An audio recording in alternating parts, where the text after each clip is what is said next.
Здравейте! Накратко моята история, свързана с търсенето ми и най-накрая вземането на това важно решение. Много време го отлагах, но в крайна сметка реших, че наистина времето е дошло и си заслужава да предприема тази стъпка. Потърсих информация в Google, разбира се, за клиниките в Турция. Знаем, че има голям избор. След много проучване и търсене се спрях на Яшам. То наистина съм изключително доволна от избора си. В понеделник пристигнах в болницата, пътувах с собствения си автомобил от София, тръгнах, много леко пътувах. В болницата има паркинг, което е чудесно. Посрещнаха ме веднага, настаниха ме, минах изследвания в понеделник още през всички специалисти необходими.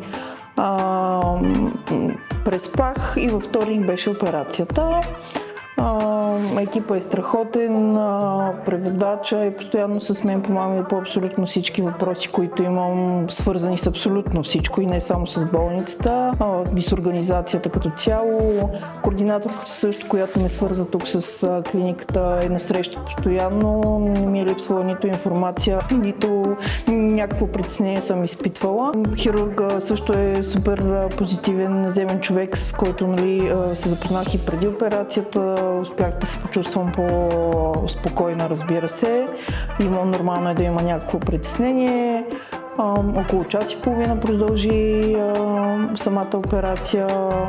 След това се събудих от опойката на втория час, бях готова да стана, но не ми позволиха веднага, но може би четвъртия час се разхождах в коридора на болницата. И всичко мина чудесно. Операцията ми беше вчера, днес е втория ден и се чувствам прекрасно. Не изпитвам абсолютно никакви болки.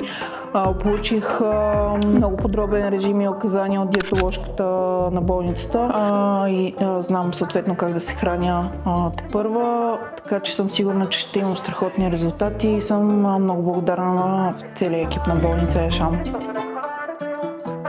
Довиждане!